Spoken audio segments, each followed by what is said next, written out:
और घर में 6 बहनें होने के नाते पिताजी क्लास 4 के एम्प्लॉय थे, माताजी प्राइमरी स्कूल की टीचर थी, तो शादियों की बड़ी एक घड़ी लगी रहती थी। हर 1.5 साल में शादी होती थी, हर 2 साल में शादी होती थी, और हर 1.5 साल में लोन लेना पड़ता था। मतलब वो जो ब्याज पे लोन लिया था, बहुत महंगा ब्याज मिलता था, बड़ी स्थिति खराब थी। तो मैंने एमबीबीएस से कभी एग्जाम नहीं दिया, सीपीएमटी होता था उस समय। चूंकि बड़े भाई साहब हमारे बीटेक में एडमिशन ले चुके थे और वो उत्तराखंड में पौड़ी गढ़वाल में ट्रेनिंग वो बीटेक कर रहे थे अपना। मैं इसमें आ गया महाराज सिंह कॉलेज में। ये लोग कुछ, जब मैं एडमिशन लिया था तो 680 रुपये फीस लेते थे 1 साल की। मेरी ट्यूशन पहली बार 11वीं में लगी, उससे पहले कभी ट्यूशन नहीं पढ़ी मैंने, इसलिए मुझे बहुत सारे सब्जेक्ट नहीं आते थे।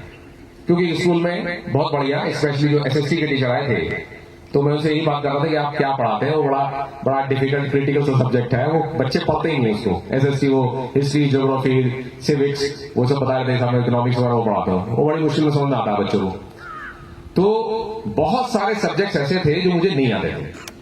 हिंदी लिटरेचर मुझे पहली बार जब मैंने बीए में इस उद्देश्य से ले लिया हिंदी लिटरेचर कि मुझे आईएएस में उस सब्जेक्ट को रखना है, पढ़ना है, तब पहली बार मुझे वीर गाथा काल में और आधुनिक युग में डिफरेंस समझ में आया। वीर गाथा काल, भक्ति काल, आदिकाल, भारतेंदु युग, द्विवेदी युग, शुक्ल युग, आधुनिक युग, उसके बाद प्रगतिवाद, ये बात, वो तब जाके मैंने वो सीरीज पढ़ी पहली बार। तो वो फिजिक्स केमिस्ट्री में लगा रहा था।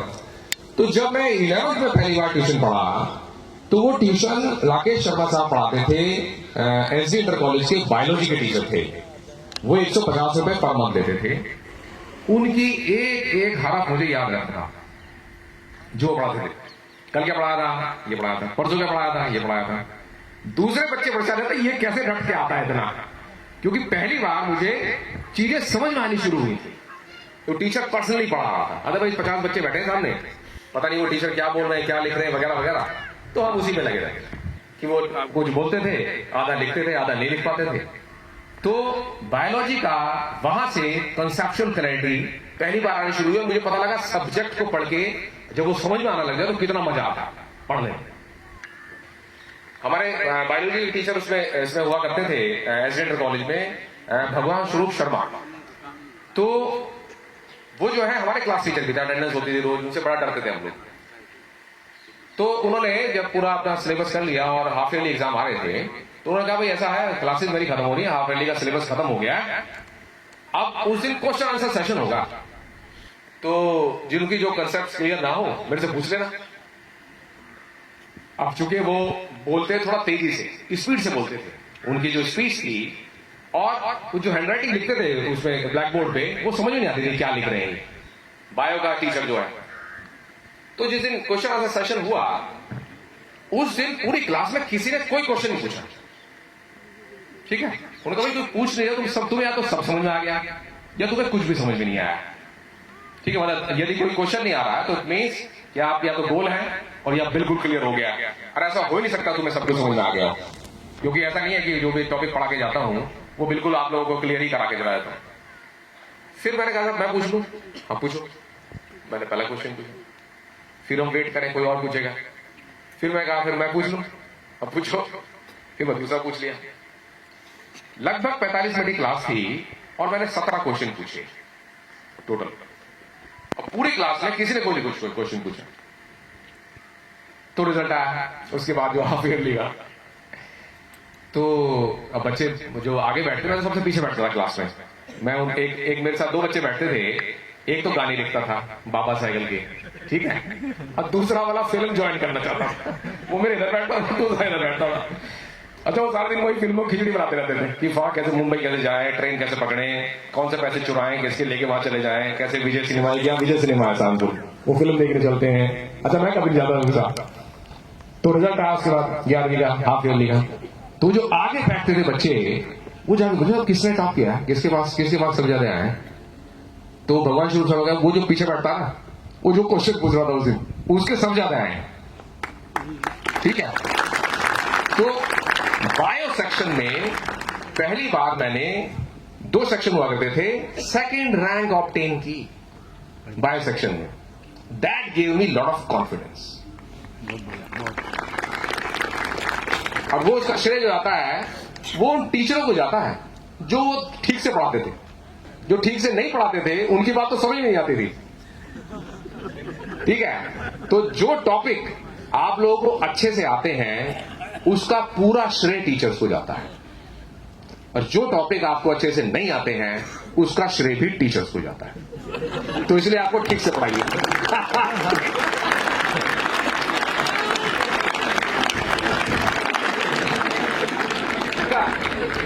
तो जितने लोग बड़े बने हैं, अब एक साहब जो है वो विनोद नाम था उसका, विनोद कुमार पाल, वो जेल चुंगी पे रहते थे सहारनपुर में। जेल चुंगी जो है वो उनमें से कोई नहीं पढ़ता, वहां साहब पूरा दिन जो है कुछ कुछ आवारागर्दी चलती रहती है।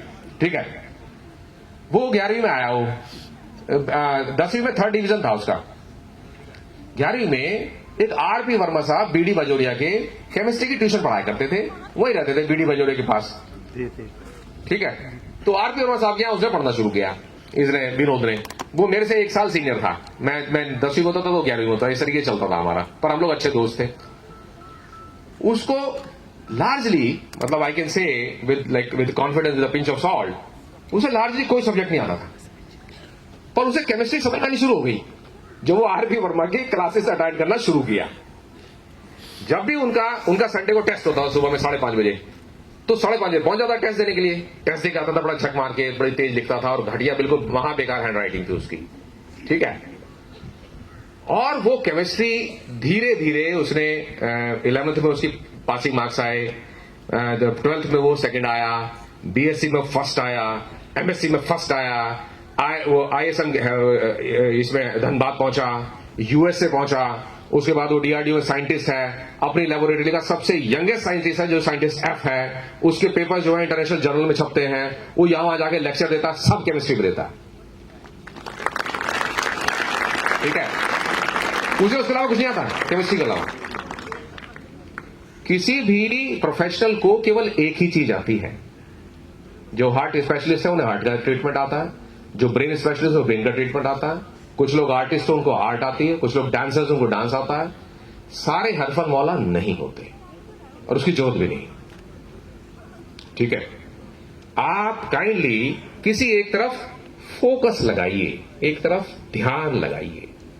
कितने लोग हैं, अक्सर हम लोग किन्हीं बातों से, किन्हीं के कमेंट से, किन्हीं के नेगेटिव कमेंट से, किन्हीं की खराब रिश्तेदारों की कमेंट से पढ़ता नहीं बेकार है, टीचर भी डांट रहे हैं वगैरह वगैरह, उनसे कितने लोग प्रभावित होते हैं? जरा हाथ उठाइए। आज मौसम अच्छा है तो इससे कितने लोगों को अच्छा लगता है? आज मौसम अच्छा है तो अच्छा लगेगा ना, तो तुम बोलो कौन को किसको अच्छा लगता है, किसको अच्छा नहीं लगता, जरा मैं जानना चाहता हूं। आज मौसम अच्छा है तो कितने लोगों को अच्छा लग रहा है? हाथ उठाओ। तुम लोग अच्छा लग रहा है? अरे जिसको अच्छा लग रहा बताएगा ना वो। यस, ठीक है। और आज मौसम खराब है तो उसमें खराब लगता है, ऐसे में वो भी लगता है। ठीक है, परंतु जो डेडिकेटेड लोग हैं ना, जो फोकस्ड हैं, जो अपने डायरेक्शन में बढ़ रहे हैं, उन्हें इन मौसम का, इन नेगेटिव कमेंट्स का, इन टोंटिंग का, असेसमेंट का कोई फर्क नहीं पड़ता। वो अपनी दिशा की तरफ चलते हैं। मैं आईआईटी दिल्ली में एक बार एक लेक्चर देने गया था। मेरा वहां जो मेरा बैचमेट है, मेरा दोस्त है, वहां पढ़ाता है, तो मैं वैसे ही पहुंच गया। तो कहने लगा कि तुम कुछ बोलते हो यार कभी? हाँ मैं बोलता हूँ, मैं कभी मोटिवेशन बोलता हूँ। तो ही सर मेरी क्लास में आ जाओ, 50 बच्चे हैं, उनको बता दो कुछ। तो मैं अपना गेस्ट हाउस से वहां आईआईटी दिल्ली गया, तो देखा कि उसके गेट में घुसने से पहले बाहर बहुत बढ़िया मार्केट है, उसको सफदरजंग एनक्लेव कहा जाता है, दिल्ली में है वो। तो उस मार्केट में जो है बच्चे खूब बढ़िया खाना वाना मिलता है, और क्या सबवे और केएफसी और जितने ब्रांड्स हैं इसके खाने पीने के सब बने। ठीक है, मेरी गाड़ी वहां पे उस पर रुकी एक रेड लाइट पे। तो मैं देखा बहुत चहल पहल है चारों तरफ, और एक बूढ़ा आदमी अभी टोपी लगाए और अपना थैला लिए, वो धीरे धीरे जा रहा है, चला वहां। ठीक है, एंड वो बचता हुआ जा रहा था सबसे। जितने बच्चे आ रहे थे, अपना सेल्फी फोटो कैमरा का इधर उधर जो है अपने ताम, उन सबसे बचता हुआ जा रहा था। ठीक, he was not concern about what is happening around. ठीक है, और कुछ एक ऐसा ग्रुप था बच्चों का, वो खिलखिलाते हुए और हिलते हुए और मौज मस्ती करते हुए, वो भी अपना पूरा कैमरा अपना ये सब करते हुए जा रहे थे, धूम धड़ाके। ठीक है, I compare these two behaviour. Someone who is moving slow, who is unconcerned about the surroundings and the vicinity, and the other set who is looking into every damn detail. अच्छा ये वाला बोर्ड लग गया है, ओह ये brand भी आ गया, अच्छा ओ ये, अच्छा ये इसमें क्या मेन्यू में क्या क्या है इसमें, अच्छा ये देख लेते हैं, अच्छा ये वाला who was looking everything. ठीक है, अब now you tell me कि उनमें से अपनी मंजिल पे कौन पहुंचेगा? श्योर शॉट वो बूढ़ा आदमी, ये लोग जो ये घूम रहे हैं सब कुछ देखते हुए, कौन पहुंचेगा? बूढ़ा आदमी पहुंचेगा. One who is unconcern about surroundings, जिसको ना तो सर्दी का, न बरसात का, न गर्मी का, न भीड़ का, न आसपास की चहल पहल में कोई फर्क नहीं पड़ेगा, वो पहुंचेगा. ठीक है, उसे टाइम लग सकता है क्योंकि स्पीड कम है उसकी, पर उसकी दिशा ठीक है. इनकी स्पीड बहुत है, जितने दूसरे वाला ग्रुप है, इनको दिशा नहीं पता किस तरफ जा रहे हैं. ठीक है, तो आप चाहे स्लो चलें पर डायरेक्शन सही पकड़ें. ठीक है, तो आपकी स्पीड से आपकी मंजिल अचीव करने का कोई कोरिलेशन नहीं है, आपकी रेगुलरिटी से है. अब एक बार क्या होता है, जब रात में जो है ऐसा किया कि भाई वो हमने जो है अभिजीत और अरिजीत के गाने सुन लिए और सुबह को हम पूरे दिन गाना गाते रहे, सिंगर बनेंगे. ठीक है, अच्छा हुआ कि चलो जब बैटिंग चल रही है, वो विराट कोहली साहब की बैटिंग देख ली तो एक दिन पूरे दिन क्रिकेट खेलते हैं, अच्छा हम तो क्रिकेटर बनेंगे. राइट, किसी दिन हमने वो आर्नोल्ड श्वार्ज़नेगर और टॉम क्रूज उनकी फिल्में देख ली, अगले दिन दौड़ते रहे कि अच्छा चलो जॉगिंग करते हैं, बॉडी बनाएंगे. ये जो मोटिवेशन वाला एंगल है ना, ये थोड़ा सा प्रॉब्लमेटिक है. ये किस तरीके से प्रॉब्लमेटिक है? आपको अचानक कुछ चाबी सी पड़ती है, अचानक कुछ आपने एनर्जी से अभी करेंगे, वो 2 दिन बाद डिफ्यूज हो जाती है. जैसे लड़कों का कमरा अधिकतर बिखरा बिखरा रहता है, लड़कियों का कमरा अधिकतर ऑर्गेनाइज रहता है. ठीक है, लड़कियों को किसी मामले में स्किल होती है, लड़कों की किसी मामले में स्किल. तो समझो सपोज कि एक लड़का ये डिसाइड करता है, अच्छा अजय भाई मैं वो कमरा देख के आया हूं, मेरा कमरा बहुत ही बढ़िया है और मैं भी अपने आधे कमरे को ऑर्गेनाइज करूंगा. और वो सुबह उठा, अपना ब्रश वश कर लेकर कर डाला, शाम 2-3 बजे थक गया और सो गया उसको. ठीक, और फिर अगले दिन उठा, अगले दिन वही जूते उधर, जुराब उधर, टूथपेस्ट उधर और मंजन उधर, और सब किताब कॉपी फेंक फाक के फिर वैसे के वैसे back to square one. Right, जो फर्स्ट डे का फितूर और बुखार था वो मोटिवेशन था जो कि ज्यादा देर नहीं टिकता. और जो कंसिस्टेंसी है कि आपको ऑर्गेनाइज करके रखनी है अपनी चीजों को, वो बिहेवियर होता है, आदत होती है कि आप जब भी जाएंगे तो आपके शूज उसी कोने में रखे रहेंगे, आपके बुक्स और आपके नोट्स और आपकी किताबें इस तरह रखी रहेंगी. तो मोटिवेशन से ज्यादा कंसिस्टेंसी फोकस करेंगे आप लोग. पहला एग्जांपल मैंने दिया बूढ़े का, वो जो ओल्ड मैन था, वो सब डिस्ट्रैक्शन से हटके अपनी चीज की तरफ फोकस करके चल रहा था. दूसरा मैं आपको कॉन्सेप्ट बता रहा हूं, मोटिवेशन वर्सेस कंसिस्टेंसी. आप रेगुलरिटी दिखाएंगे, वीकली शेड्यूल्स बनाएंगे, वीकली, डेली नहीं. हफ्ते में एक बार माता पिता को कॉल करेंगे, दादा दादी से बात करेंगे.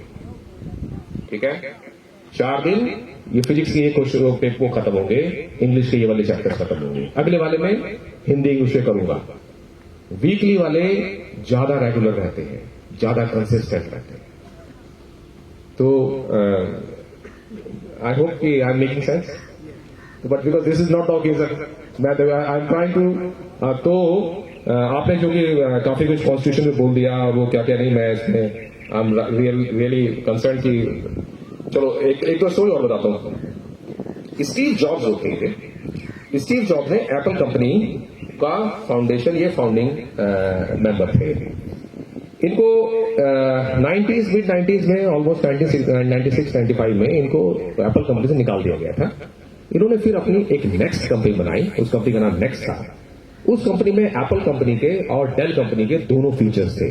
एप्पल मैक सॉफ्टवेयर पे, मैक ऑपरेटिंग सिस्टम पे काम करता है, और जो डेल है वो विंडोज पे काम करता है. ठीक है, इतना समझते हो? जो साइंस के स्टूडेंट होंगे समझते होंगे ये बात, मैक क्या होता है और वो विंडोज क्या होता है.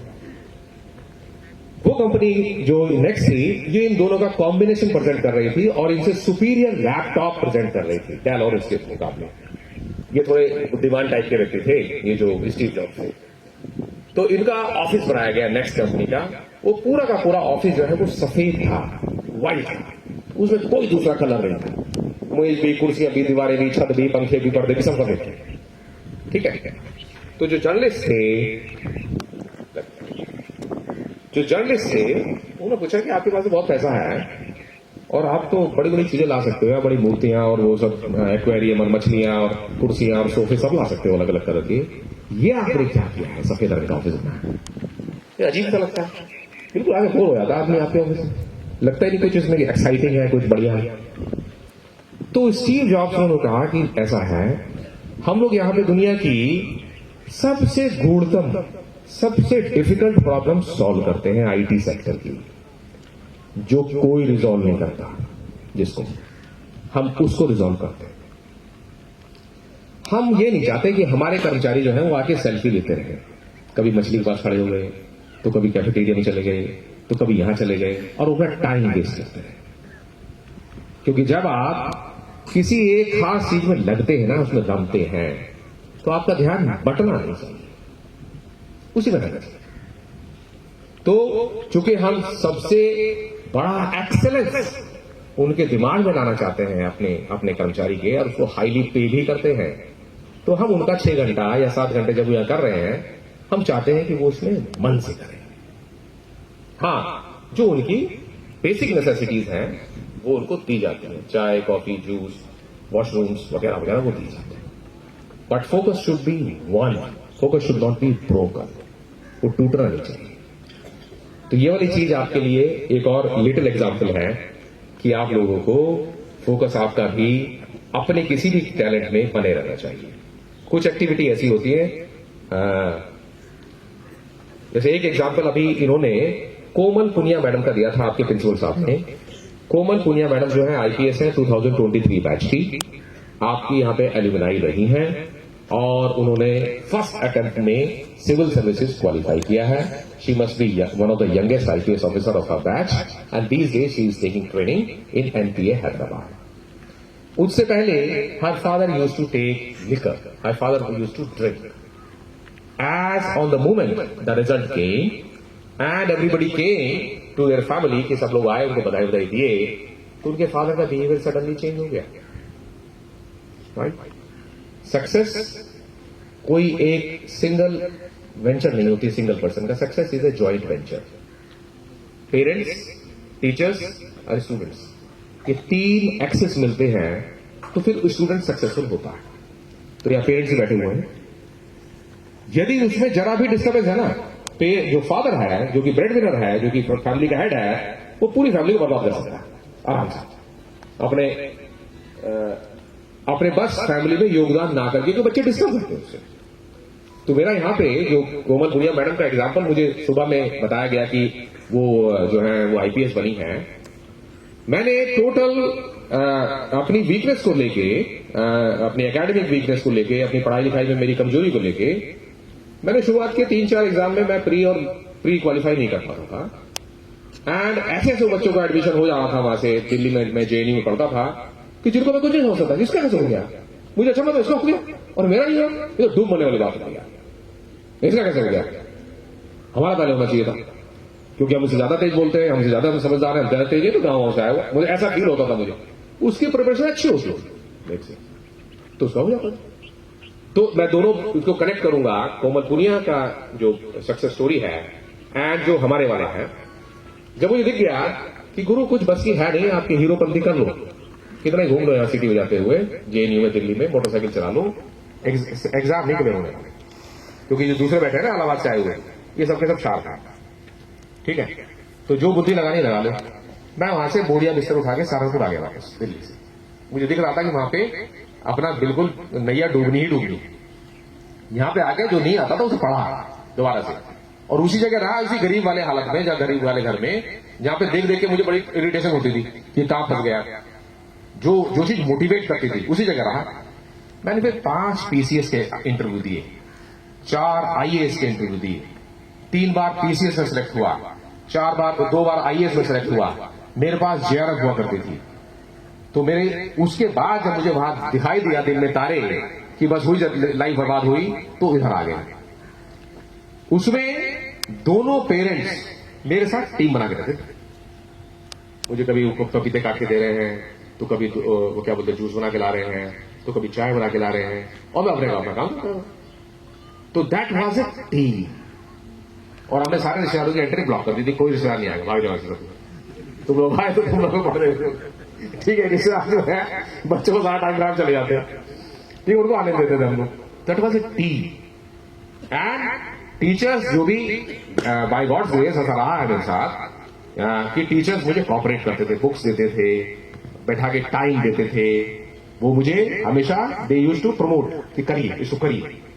वो स्पेसिफिक जो एलिमेंट है टीचर्स का वो बना रहना, और पेरेंट्स का वो स्पेसिफिक एलिमेंट इन बच्चों की लाइफ बना रहना बहुत ज्यादा जरूरी है। सो जो कोमल पुनिया वाला केस है वो मुझे बड़ा अट्रैक्टिव लगा कि father now he has change into a very positive person. Now he's wearing good clothes. He's become suddenly hygienic, and he has changed completely the outlook. तो आपकी जो हार्डशिप्स है पेरेंट्स की, वो पेरेंट्स की हार्डशिप बच्चों की हार्डशिप में कन्वर्ट हो जाती है धीरे धीरे। पेरेंट्स को ये बात पता नहीं चलती। वो केवल जो प्रोफेशनल वर्ल्ड को फेस कर रहे हैं, बाहर जा रहे हैं, डांट खा ले रहे हैं, कभी बार अपमानित हो जाते हैं, हम लोग भी डांट खाते हैं, तो वो दिल टूटा हुआ आता है, उसको डांट दिया, उसका भी टाइम खराब हुआ, अपना भी खराब हुआ। उसका बैलेंस बना रहना बहुत जरूरी है। तो एक स्टोरी सुना के मैं इसको फिनिश कर दूंगा।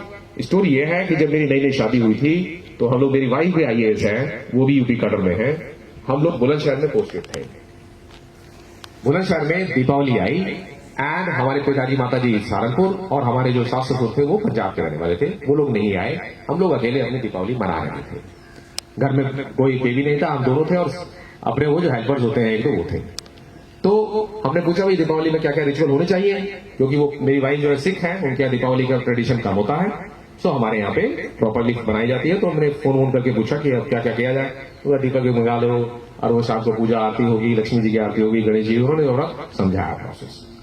हमने वो 150 दीपक मंगा लिए, कुछ बड़े बड़े दीपक मंगा लिए 11-12, और उनको पानी वाली भिगो के रख दिया। वो रात भर भीगे रहते हैं, अगले दिन निकलते हैं, सूखते हैं। उसमें तेल वेल भराया था, शाम में वो तेल वेल भर के उसे बाती लगा के वो 150 दीपक और 50 उधर से 10-12 दीपक बड़े वाले जो है रख दिए गए। तो मेरी वाइफ ने कहा आप ऐसा करें, नहा लीजिए और उनको जलाइए। तो मैं अपना नहा के कुर्ता उर्ता पहन के जो है शुरू हो गया जलाने। मैंने एक बड़ा दीपक ले लिया और उससे उन दीपकों को मैंने जलाना शुरू किया। मैंने देखा कि जब मैं 30, 40, 50 दीपक की तरफ जाता था और आगे को हाथ बढ़ाता था तो मेरा हाथ इधर से जलने लगता था, मैं जब उसका हाथ को आगे बढ़ाता था। और जब मैं 50, 60, 70 दीपक की तरफ जाता था तो ये शुरू वाला पहला, 5वां, 10वां, 15वां दीपक होता था, ये बुझने लग जाता था। फिर मैं उधर 80, 90, 100 वाले दीपक की तरफ जाता था तो फिर इधर से 20, 21, 25 वाला दीपक जो ये बुझने शुरू है। तो मैं उधर के जलाता था, इधर बुझ जाते, फिर मैं इधर के जलाता था, फिर वो बीच वाले बुझ जाते। ठीक है, तो ये जो है ये चल रहा था, मतलब सीक्वेंस कि उधर को जाओ, उधर बुझ जाए, तो सारे जलने में नहीं आ रहे। फिर हमने क्या किया, वैसे करते हैं, देखो ये सारे जो दीपक हैं 150 और 170 के करीब हैं, इनको मैं अकेले नहीं रखता। ऐसा करते हैं, ये जो हेल्पर है ना, इनको बुला लेते हैं, वो 50-50 डिवाइड कर लेते हैं। ठीक है, तो तुम इन्हें जला लो, तुम हाथ होके आ जाओगे अपने, क्योंकि पूजा के दीपक है, मुंह हाथ धो लो। तो हमने वो 40-40, 50-50 दीपक जो है विभाजित कर लिए। फिर कुछ उसने जलाए, कुछ मैंने जलाए, कुछ उन्होंने जलाए, कुछ उन्होंने जलाए, इस तरीके से वो दीपक सारे जलाए गए। ठीक है, इसी तरीके से ह्यूमन माइंड होता है इन द सेम प्रोसेस। सारे दीपकों को एक दीपक नहीं जला सकता। टीचर्स को छोटा छोटा दीपक बनना पड़ता है जो कि दूसरे दीपकों को जलाए।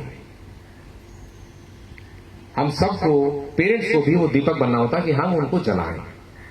तो जब सारे दीपक एक साथ जलाने का प्रयास किया जाता है और सब वो एक साथ जलते हैं, तब देश में दीपावली बनती है।